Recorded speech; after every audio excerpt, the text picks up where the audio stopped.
Welcome everybody here and on the stream. Appreciate you taking some time today to hang out and go through knowing your numbers. So before we get too far into this, the objective of today is to take something that we're going to discuss and actually implement it. So I want you to be thinking, in terms of what you can actually take in value from today's call. Don't want you just showing up for more information. So again, think tactically throughout this process. If you have any questions at all, we've got a pretty small group today. Feel free to unmute yourself and ask it. If anything you don't understand or you want more clarification, just let me know. And yeah, let's get rolling. So again, if you want to answer these questions, you can unmute yourself. All right. But just out of curiosity, how many of you know what's a good gross margin target for your trade?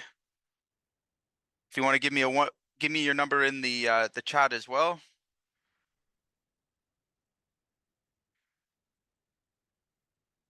What if my bookkeeper won't give me the reports I need?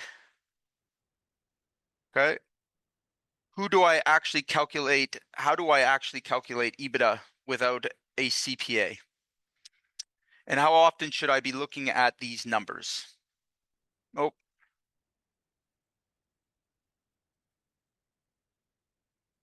give me 1 second. Okay. And one more question, just food for thought to know if you're in the right place at all. Okay. So how many of you guys actually know your gross margin right now? All right. If you want, give me a 1 to 3 if you have zero confidence in the chat, 4 to 6 if you have a rough estimate, could be off by 10 points, 7 to 9 if you're pretty close, off by maybe 3 to 5 points, 10 if you actually know it. Sort of a trick question. 4. Okay. About 30%. Okay. I would say that's quite typical for what we see for most construction companies. A lot of our clients that are above those numbers, above $1 million, I've had contractors, 5 to 10 million that have absolutely no clue, which is a pretty scary thing considering the type of business we're in. So the 5 numbers that every established contractor should know, all right, but very few actually know them, all right. And I'm going to go through some stats with you, all right. So of contractors that are a 1 million or above, all right, 89% can't state their real gross margin within 5 points, not on paper and not from memory. Okay, so 89%. All right. 47K is the average net profit, all right, which is unbelievable to me, but I see it every single day for a contractor doing 1 million plus, right? Not 200,000, not 150K, but 47K, less than 2 to 3% of net profit. Okay, so that's after everything. We're basically working for a small salary, right? It's a lot of risk to take in a business. There's a lot of factors that go into being a contractor, and for the most part, self-inflicted. Most contractors are working outside of wages, in my humble opinion. 76% of contractors get offered less than half of what they thought their business was worth when they try and sell.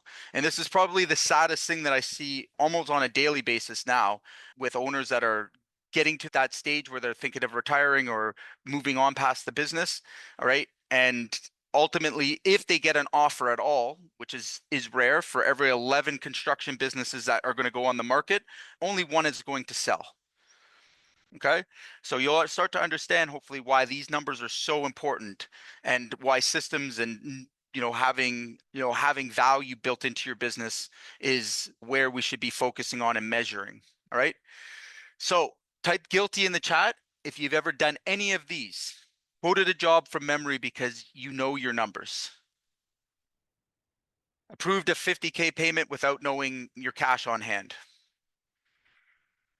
Turned down a job on price field, not on margin math.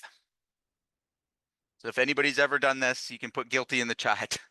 Made a hire without checking what it does to your break even. Good example of this. Just had a client hire a CSR or considered getting a CSR, And the first objective is how does this change the break even? All right. How is this new overhead cost going to change the business and the cash flow, right? These are the kind of questions we want to be asking and having the resources to have an answer for. All right. Told your spouse we had a great year without knowing your net profit, right? Just pure gut feeling had a great year. I definitely have been guilty for that in the past for sure. Wondered what your business would sell for, never actually found out, right? Or operating a business without the end in mind.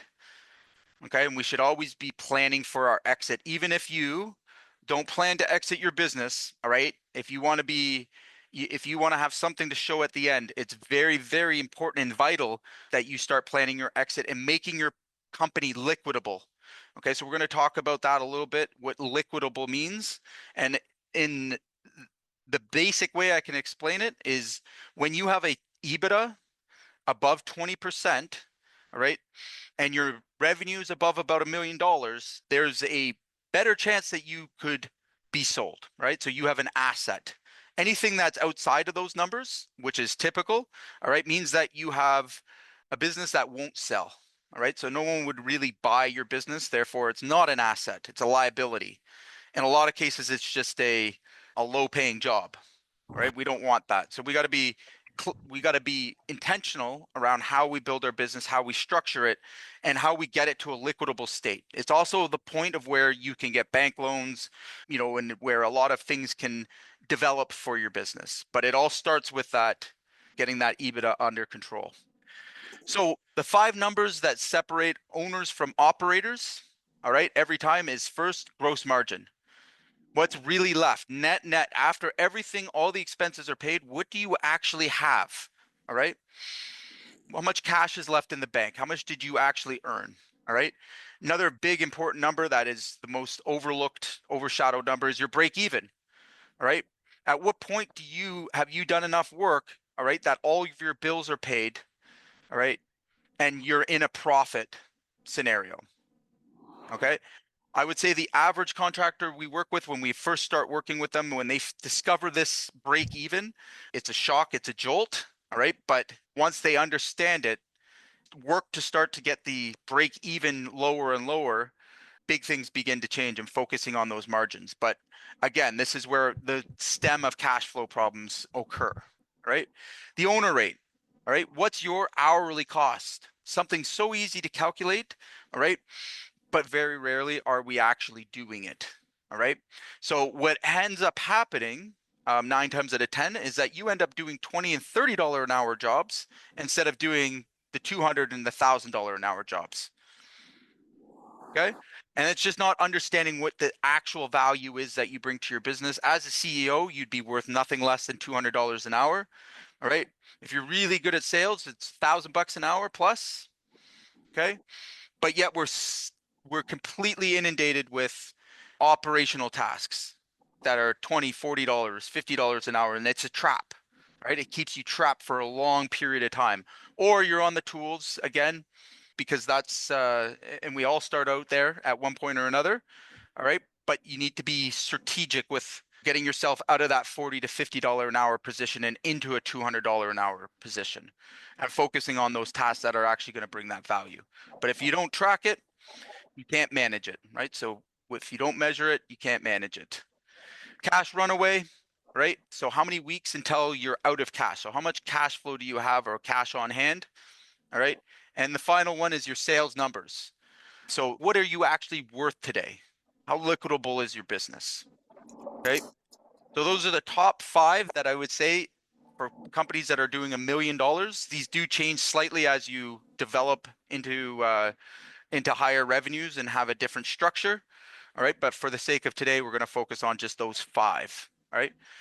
So again, when we get to a true gross margin, okay, and a lot of times we get this confused, all right, with gross margin, markups, stuff like that. It's very important you understand that margin net after all expenses have been paid. All right. So if you're doing a markup, for example, all right, you think you're putting 40% markup, that's actually, I think it's like 28 or something like that in margin. Okay. So you think 40%, it's probably like 22%. The gap is your entire retirement. Okay. So again, unintentionally undercharging, thinking you're making money, thinking the business, is profiting when in fact you're not. When you start to remove your overhead expense, the cost of running your business or the future cost of running your business, which is another very underconsidered number, right? So you want to grow, you need to invest in resources, you need to, maybe hire a project manager, all right? Well, initially, all right, you're going to see that incurs some costs, right? So we have to have a formula for that. All right. So formula for revenue minus your What? direct cost is your revenue. Okay, hold on a second. Yeah, go ahead. Yeah. Okay. Your direct costs, material, labors, subs, permits, and direct equipment. Okay. So these are what we call our COGS, right? Separating those are direct material, labor costs, permit costs that are directly to the job. That's not including your overhead, right? Does not include your salary, office rent, marketing, or admin. Okay, those are overhead expenses. Okay, and then we want to track by job type. You'll be actually shocked on what services or trades are making you money and which ones are losing you money. But most guys are not tracking these things, and they end up, in a vulnerable position when they does come to the surface that, hey, you know what, maybe we shouldn't be offering, a certain type of service, right? We struggle to get the jobs and they're not, contributing to our margin. Okay. So our break even number, what's a monthly revenue you need to survive, right? So based on your formula, your margin formula, okay, what's the revenue number that's required for you to break even, where all of your cost expenses are paid? Okay. So the number, every price, every hire, every bet gets checked against. Formula is monthly fixed costs, all right, divided by your gross margin percentage. Okay.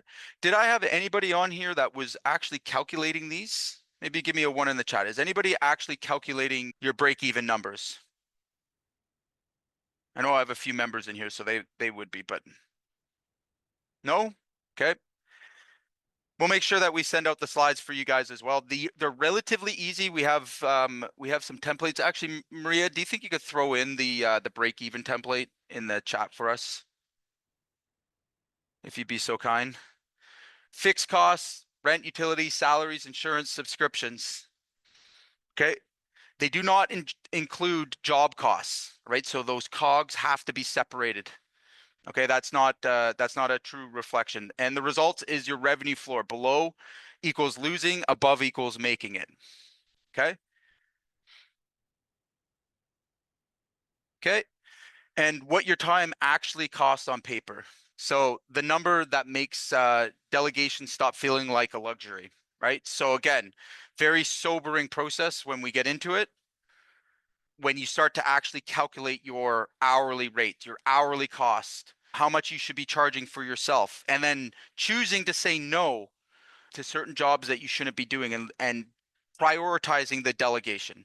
All right. One of the biggest things that we see between someone struggling on the tools and becoming a full-fledged manager or operator is their ability to delegate.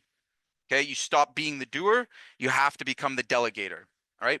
So the formula is owner's comp plus draw plus distributions divided by hours worked. Okay. We'll give you your hourly rate, which you should be worth, right? Another great way, and again, we have some resources for this, but we can track 1 week of hours, every hour categorized by task. All right. We call this a time audit, right? One of the first things we get all of our clients to do is to recognize where their time is going and what the value of those tasks are. Okay. I encourage everybody, I do them myself, making sure that, I'm not subconsciously doing things that are below the pay grade that I have to work at in order for my business to thrive. All right. Now, once we have that, we can compare that tasks to the rate, right? Or someone else's for that matter. Okay. Every task above your rate, delegate it. All right. and below, you would do it. Okay, pretty simple process to go through, but again, something that doesn't get done commonly. All right. And when then owners are wondering why they're always constantly feeling overwhelmed, pressed for time, and make silly mistakes, right? Or get stuck on the tools, can't get off the tools. All right. So the last is, how many weeks would you survive if revenue stopped? Okay. The number that determines whether you play offense or defense. Okay. So the formula here is your cash on hand divided by your weekly burn rate, right? So once you know your overhead costs, which we should have that as at least a percentage of your revenue that you require every week. That's how we would build our quotes. All right. And then divide that by your burn rate. So cash on hand is liquid cash, not equipment, not equity in trucks. Okay. So we're talking actual liquid cash. And then your weekly burn rate, fixed costs divided by 4.3. So under 8 weeks, you're in danger. Under 4, you're equals crisis. Okay.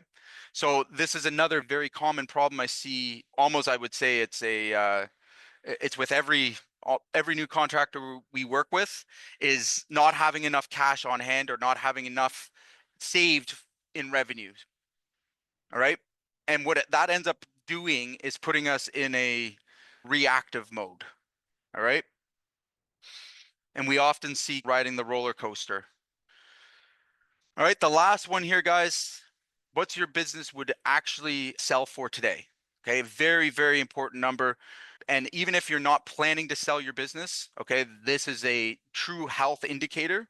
All right. The number that tells you if you built equity or a high paying job, right? So the formula here is EBITDA, which is times the industry multiplier. Okay, so for anyone that doesn't know what EBITDA is, it's earnings before interest, taxes, depreciation, and amortization.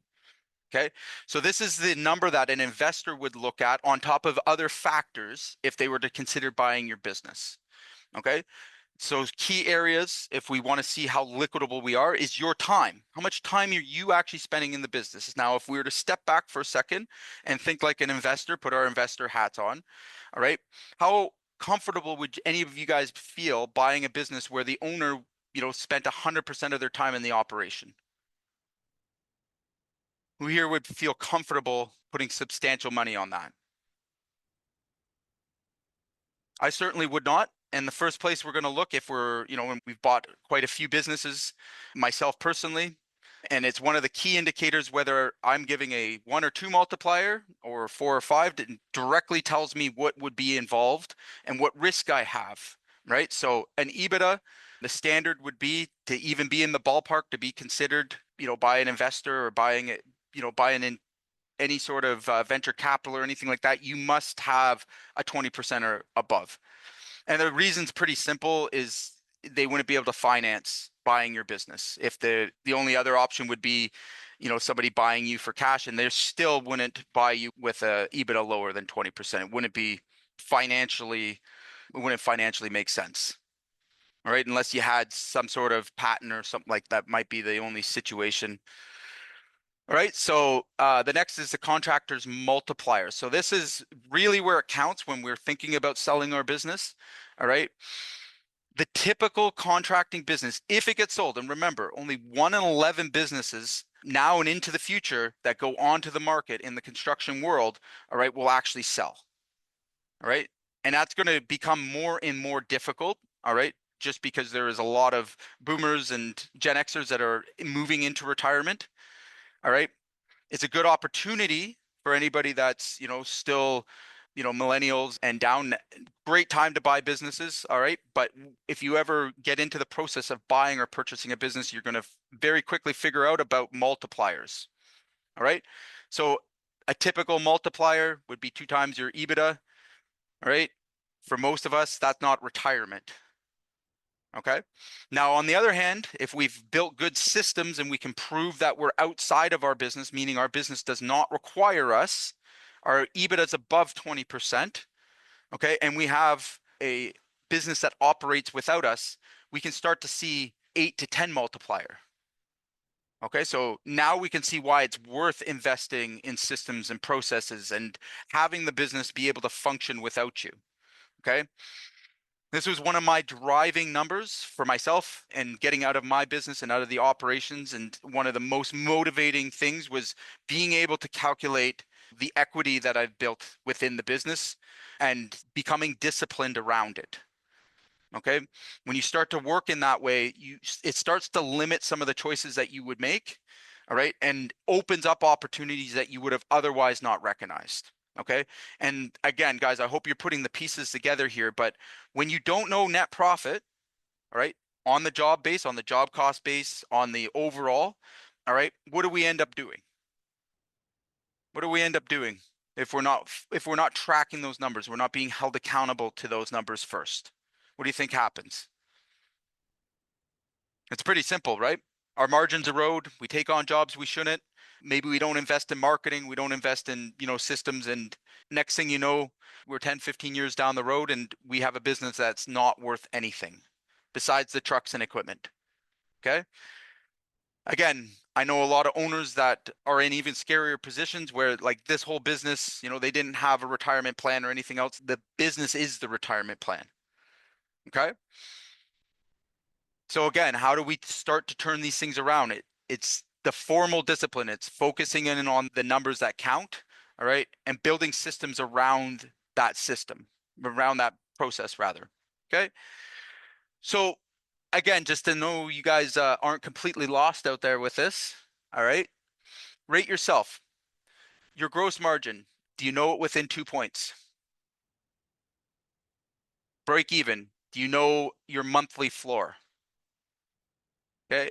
Owner's rate, do you know your hourly cost? Your cash runaway,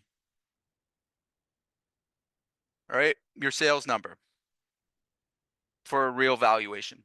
Okay. So if you don't know any of these numbers right now while you're sitting on this call, right, that means that we have something that we can start to implement. Okay. I would highly encourage that you do. Nowadays, it's very easy. All right. We should all be having operating systems that allow us to do this. I'm going to make a short spiel, which most of my members have probably heard, and they're going to roll their eyes. All right. But I want to explain it to anybody else that's on the stream and that's here. Something that I had to learn the very hard way. And I try and share with everybody that I come in contact about this topic. For anybody that believes that their bookkeeper or their CPA even, all right, is going to help them, all right, establish these things, or are going to, formally give them this information, you are sadly mistaken. Okay. And the reason for that is very simple. It's straightforward. Okay. In construction, unlike other industries, other markets, all right, we have a lot of variable costs. Okay. We also have an entirely different accounting system, all right, that most contractors are completely unaware of. We aren't given financial literacy training on this, but we have a management accounting system. Okay. A management accounting system is everything from the cost code to the schedule to the job costing to cash flow projections and on and on. Okay. But it's everything to look into the future. And we should be using management accounting to run our business, to operate it. All right. The best contractors, the most profitable contractors, the top 3 to 4% of contractors are very disciplined on management accounting. Okay. They can look 3 months into the future. They can spend 90 days ahead. And again, they can make adjustments before problems start to occur. Okay. That's where we all want to aim to be. Okay. Now, we have another accounting system that gets confused, right? And that's called our regulatory accounting system. All right. That's your QuickBooks. That's your accountant. That's your bookkeeper. All right. That's your, most PM systems out there. All right. They give you partial pictures. All right. And the unfortunate side of it, all right, is it lives in the past. So anything that's happening, all right, within the business, all right, is being reported too late to do anything about. Okay. It's always behind your regulatory. And its primary thing is to report your income to the government. Okay. So super important that that you guys have a good grip on management accounting. That is the only way that you're going to be able to actively use these numbers to actively be able to become in financial control of your business. Okay, so hopefully I didn't bore you too much on that topic, but again, don't rely on bookkeepers and accountants, all right, to present you these numbers. All right. They're just not trained that way. I've had accountants, bookkeepers my entire 23, 24-year career. Not one of them has ever came and solved a problem for me in my business. Not one. Okay. I've hired the best CPAs. I always get it after the fact. And the worst thing to do is to find out you didn't make money at tax time. All right. And that's all their job is to do. Okay. So investing in your management accounting, primary. Okay. So 1.6 million in revenue, 47K net profit. Then he learned his numbers. Okay. So this is a customer of ours, actually one of our members I was just chatting with. On 1.6 million, he cleared a dismal 47K. Right. He managed to make 3 major changes. All right. First thing he did, and I can remember the conversation quite vividly when we first started working together. He pumped his chest and he said, I close 80% of my jobs. I was like, okay. And ironically, whenever I hear that, I can almost always tell that they're going to have cash flow problems, profit problems, and they're not making enough money. And sure enough, when we started to pull back the onion in the layers, to realize that here he is doing 1.6 million, working 80 hours a week, all right, selling, yes, closing 80% of his jobs, all right, that being the suspect there, all right. So the first thing we did, we got him to raise his prices 18%. Okay, yes, his closing ratio did come back down to earth around 50 or 40, 45 to 50% closing ratio. All right. But think about that. All right. He actually had to do 66% less work, 66% less work to earn the exact same amount of money. Okay. So how many of you sitting on the call would prefer to do less work and make more money? Yes. Okay. So is it important to know these numbers? That change alone, his net went from 47K to almost 312K. Nothing about the work changed. Okay. Everything about the numbers did, though. Focusing in on the numbers that actually matter here. All right. Having a system that provides you that information where you can make informed, data-driven decisions versus reactive, emotional decisions. Okay. A great example of this is, and we come across this always. It's so rampant, but we have a contractor that's lived entirely off of word of mouth. Okay. When we suggest the idea of having a paid leads or, investing in marketing, they immediately see that whole expense as a cost. All right. And I'm sure there's a few of you guys on this call right now that would probably put it in that category as well. All right. Now, what he doesn't see and what they don't understand, all right, is that when we have consistency in our leads, consistency in our sales, and we can actually market to people who will pay the price that we need to earn on our jobs, all right, and that we can, as a matter of fact, get our margin on that job, all right, life becomes a lot easier, all right, and the best way I can explain this is if I offered anybody here, if I told you could put in $1 today, and I'm going to give you back $4 tomorrow, well, how many times would you invest that dollar with me? This is the way we need to look at our marketing. But when we don't have the numbers, we don't have the data to actually make those decisions with, all right, it becomes very cloudy. And then we make bad decisions. Like we start our marketing, all right, get into the top end of our season because we don't know our sales trends, all right, and then we shut our marketing off. Oh, I've got too many customers now. I'm going to shut it off. Wrong move. All right. Because anything you're doing in marketing and sales, you should be thinking of 90 days in the future. All right. And if you knew your numbers, you would know that when and where and how much to spend on your marketing where you're going to get a full return. All right. By the way, this is something that we help all our clients to do. And again, it's something that, if you're going to do on your own, absolutely fine. All right. But own it. Own these numbers. These are where real changes start to happen. All right. Where you can put in rules and boundaries, not allowing yourself to undercharge for your services. You'll never, ever know that unless you get on top of your net profit numbers. All right.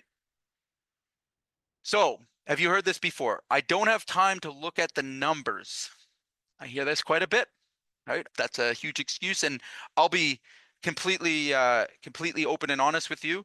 In the first decade of my career, I was absolutely this guy. All right, working 80 hours a week. All right, business not making. I think we were losing money most years. Okay, and I was actually afraid to see the numbers. I avoided the numbers. Okay, I knew they weren't good, so I just kept working harder, hoping that I could outwork the bad numbers. And I tell you, it's a scary place to be.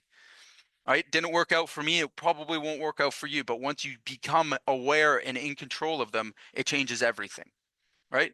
So 15 minutes a week, that's the price of doing $80 an hour worth of work, or as $250 owner costs you way more time. Right? So nobody has a single excuse here why they can't take 15 minutes a week and review these numbers. Okay? My bookkeeper knows the numbers. I love this one. No, they don't. Nor are they actually willing to or able to give you a full picture view. They can report what's in QuickBooks, yes, right? Very, very rarely is that up to date, all right? But the numbers they're sharing with you aren't a true reflection of where your business is at, okay? In 99% of the scenarios that I encounter, all right? And it's simply they're far behind, okay? They also don't give you a full picture and allow you to diagnose where the problems are stemming from, where the profit leaks are, all right? I'm curious, has anyone ever had their bookkeeper come to them and help them solve a business problem for them? Suggest a profit leak? Any of these things, besides reporting your income to the government, you know, has any of your bookkeepers done your job costing for you accurately, including overhead percentages? Hell no, that's right. Okay, so don't rely on them, guys. That's what I'm saying. You have to take control of your management accounting skills. If you don't have them, that's cool. Listen, if it's not in your zone of genius, that's absolutely fair. That's fine. All right. There's plenty of services, us included, that can help you to get to that stage. There's systems, there's processes, but you have to understand what the outcome is that you're looking for here. And the outcome is control. All right. If you want to grow a business, you have to have confidence and control. All right. On top of great marketing and sales. Okay. But without that confidence and control, we are constantly in a state of stuck. Okay. So again, you miss opportunities. All right. We run around chasing things that are actually not helping the business to grow at all. All right. We go into bad deals, bad jobs. We attract bad customers. Again, just not knowing those numbers. And believe me, I encounter these type of contractors on a daily basis, both in my own business and, through Contractor AI. All right. Ones that are undercharging, working for wages. Okay. That will have no future and will not exist here in the next 4 to 5 years. All right. That's a terrible way to go about working in this business, especially with all the opportunity that's in front of us. So numbers change everything. Numbers change every month. So why bother? Okay. So again, taking accountability and having ownership. This is usually a coping mechanism that I find, and I've been a culprit for myself. All right, is just not wanting to know the truth. Okay, and we've got to face that. If we're avoiding it, all right, it's only going to get worse. The second we start to confront it, even if it's bad, right? And a lot of this, what we've been able to do with most of our customers, once we start to confront it head on, now we can make informed, educated decisions to start to reverse those effects. Okay. But its first step is knowing, right? Being sure of it. And all it takes is 1 or 2 of these numbers to be out. All right. And you can be given, false hope or false understanding of where your business actually stands and how it compares to the rest of the industry or the market. Right. So that's exactly why we have to track them. The trend is the story, right? The snapshots are useless without a baseline. Okay. So again, we want to have ultimate control. The numbers don't lie. Okay. On the other hand, your workers, your vendors, they all lie. Okay. But numbers don't. So be driven by your numbers. Okay. I've never been a numbers guy. I can relate to that as well. All right. You've also never been a CEO, right? So every CEO in every industry knows their numbers cold. That's the job, right? So if you don't want to be the CEO of your business, you don't want to own your business, I would probably suggest you go find a job. All right. It'd probably pay you more. Okay. If we're not willing to take the accountability of a CEO, and I will very quickly give you my definition of what a CEO is at its core. All right. A CEO's sole purpose, all right, sole objective is to produce a profit for the shareholder. All right. You can argue with me every other which way, but that is the objective of being a CEO. Or why would they have them? All right. If you don't produce a profit for your shareholder, okay, you're not a CEO. All right. Operators don't do this, managers don't do it, but a CEO does. So you have to decide, are you going to be the CEO of your business? All right. So you don't have to know how to calculate all this stuff and work it. Like, again, understand that it's not about, having to relearn a skill that you hate. All right. But it's about being accountable. If you don't have the skills to do it now, find someone who does. Okay.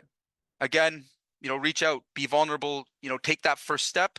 Most of this stuff, again, guys, it's not rocket science, but it's a discipline. All right. It's a commitment to doing these things, to being in control of your business, even if the numbers are ugly, even if they're bad. I would take that position, bad numbers, but in being aware of them over being blissfully unaware. Okay. That's the more scarier scenario. And that's where big problems start to happen. All right. And you can dig yourself a hole over years and years, and it's one that you'll never get out of. And that I've seen people sink their entire retirement away on these mistakes. And it was just not necessary. Okay. It was their own mental blocks that got in their way. The things they were unwilling to do. All right. That forced them to work so hard and then have nothing to show.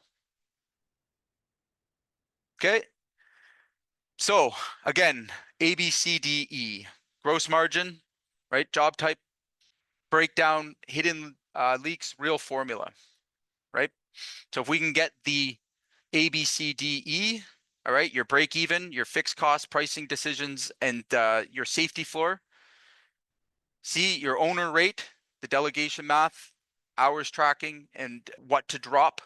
Okay. You also get your sanity back, which is helpful. Maybe protect those relationships that you're doing all of this for. All right. I deal with a lot of customers that come to us and start working with us where their relationships with their kids, their family, all right, are suffering because they don't have time. All right. And they're always working. That's an unfortunate place to be, especially with all the risks that we take in these businesses. It just doesn't need to be that way. All right. What are you doing it for? Was it to work 80 hours a week for the next 25 years? Right? Miss those opportunities with your family? Again, like I said, if you're in that boat and you're not willing to take this on and you're not willing to commit to it, all right, commit to being the CEO, just do yourself a favor, do your family a favor, do everybody that's in your life and around you a favor, and just go get a job. Right? And I know it sounds harsh, but it's a reality. And sometimes we have to face it if we're not willing to do those things. If we're not, if we're not going to take control. All right. Your cash runaway, the weekly burn, cash reserves, defensive playbook, the what if scenarios, right? And the one and most important one that, again, will allow you, all right, to make informed and educated decisions and to really find yourself in a place where you can look at your business as an investor, which, again, very few contractors get to that stage. I hope everyone on this call does at one point in their careers. All right. But looking at your EBITDA, your multiplier, your valuation, building a sellable equity. Okay. Super important. Even if you're just starting out, I want you to get this in. I wish somebody had slapped me around and got me focused on these things. I would have saved a decade of my life. That was absolutely traumatic, terrible, made all these mistakes. Okay. Worked really, really hard and had absolutely nothing to show for it at the end of a full decade of, 80-hour weeks. And just, again, it didn't have to be that way. There was only, if I had just gotten on top of these things, I would have made way better decisions. I would have stopped doing the things that were hurting me. Okay. I don't think anybody here would openly, honestly, and knowingly do harm to themselves and to their business and to their relationships, would they? Of course not. All right. So then what's on the line? What do you have to lose by not doing this? Right? Exactly what I'm explaining. Right? And it seems simple, and it should be, all right, but it's a discipline that we have to develop. So if you don't know your numbers, all right, you can't make the decision. It's bottom line. Okay. We can't manage what we don't measure. Okay. Just like we can't delegate what we can't document or what we don't document. All right. There's very simple process here. All right. So what's your first step? Okay. And again, guys, I want you to take away an action item that you're going to do. If it's just one of those numbers, all right, most of those can be calculated within 15 minutes. We'll send you the tools, the worksheets. Again, if you want to jump on a quick call, we can go through them and discuss them. And it's pretty easy to calculate to figure out where you're at. All right. But I want you to take action. If you don't know these numbers and you didn't have a 9 or a 10 in the chat when we started this conversation, all right, that should be your wake up call. All right. Why are you doing this? I want you to stop and think about it for a second. All right. Are you a responsible CEO? All right. Or are you a reckless operator? And there's many of those, right? Recklessly damaging their future, damaging their family's future, not building a legacy here, building a prison cell for themselves, right? I can certainly relate to that and living in a prison cell in this business, right? Where you're forced to do things on a daily basis that you hate doing, right? I can't think of anything worse, right? So again, so we'll take a little bit of time here, guys. If you feel comfortable, I know this is a delicate topic, so I'll totally understand if you're not willing to unmute yourself and discuss it. But again, it's okay to be vulnerable towards these things. What's not okay is not doing anything about it. All right. And what I often like to say is once you start to put it out there, right, get it out of your head, all right, good things start to happen, right? Change starts to happen and in a positive change. All right. I have literally had calls where I've had my client, grown men, cry when they seen these numbers. All right. And I much rather that, okay, because that means that we are finally at a stage where change is necessary. All right. Now, hopefully, you don't leave it to the last minute where it's that painful or you're not in that bad of a situation. But again, it comes back to, your pride, your ego, all of those things combined. All right. Nobody wants to be on a burning ship, do they? Okay. You also can't fix it. You can't fix it. You can only guess at it, and you will never actually fix anything until you get these things under control. Okay. So for a Q&A here, what's a good gross margin target for your trade? Okay. And I'll answer this. I'll answer my own questions. If you have none. All right. So particularly for roofing, all right, for single service electricians, plumbers, if you're on the service side, a healthy gross margin is going to be around 50%, nothing less than 33%. Okay. And if you're more in the contracting side, once you start to dip below that 33% margin, you are literally at a break even. Now your business isn't making a profit at all. It's just staying afloat. Okay. So we want to aim for those kind of gross margins. And again, it's just math when you start to reverse out your overhead cost or your full operating cost. So if you have an extremely low overhead, for example, let's say that you're only, you're a truck and a ladder guy. All right. What I want to suggest to you, all right, is start holding yourself accountable to real business expenses. And an average is nothing less than 22% of revenue should be set aside for overhead. And that can go much higher. Again, that's why it's very important that you know your overhead expense and understand that that overhead moves up and down month to month. Okay. Is there anybody here that's ever had the exact same revenue month to month? Anybody here? Exactly the same revenue? No. Okay. So then it's safe to say that our overhead expenses would fluctuate, especially if it's a percentage of overhead, right? If you're using that as a formula to price your jobs, all right, which you should be, okay? You're adding that into the formula, all right? How do you do that? How do you know that you're accurately making money? So if you had a month where you only cleared ten or $15,000 when your typical month was $100,000, and you're applying that same formula to the following month, thinking you're making money, you are sadly mistaken, because you already took a loss that would have increased your overhead and should have been added into the formula to be made back up. But what ends up happening, most guys make this mistake. They get a little bit slow because they didn't market. All right. They panic, drop their price. All right. And now they've compounded the problem. All right. So again, they get desperate. They start taking things that they shouldn't be taking. And this starts this chain reaction. All right. And it's all because we got out of discipline with where our margin should be. All right.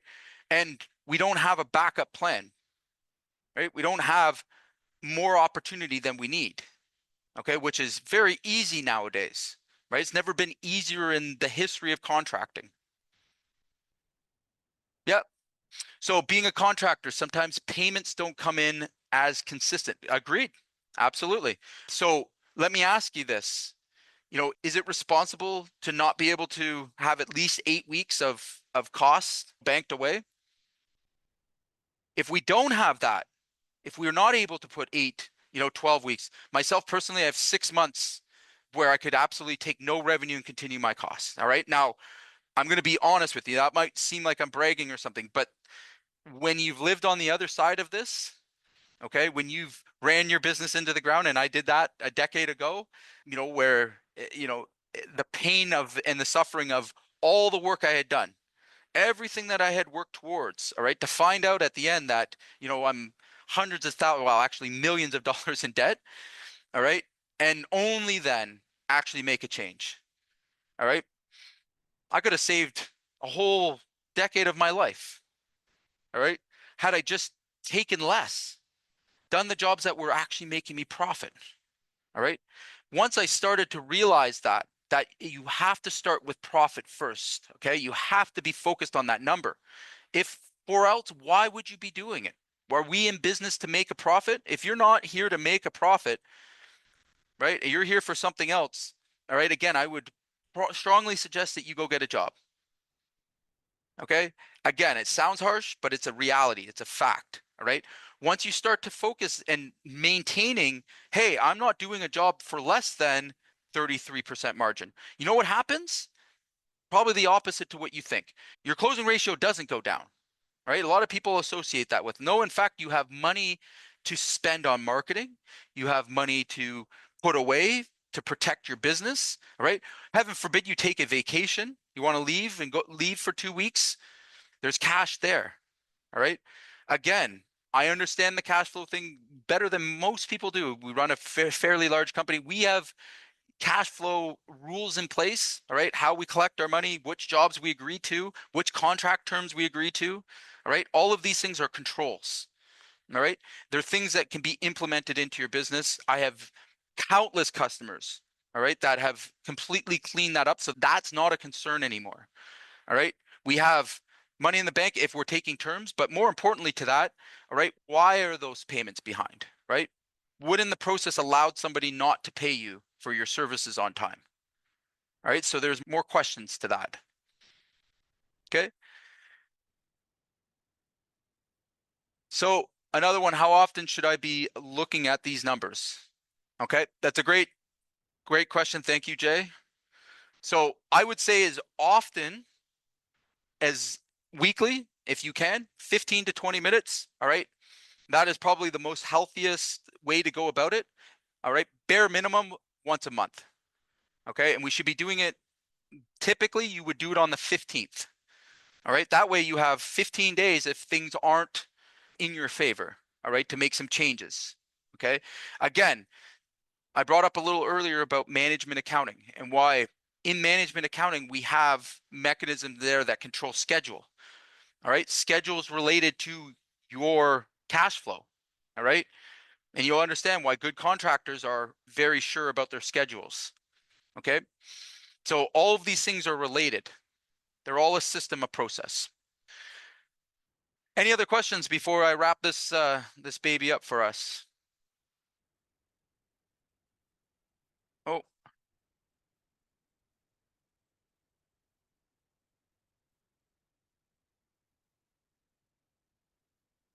yeah, when I try to go up and don't get the jobs.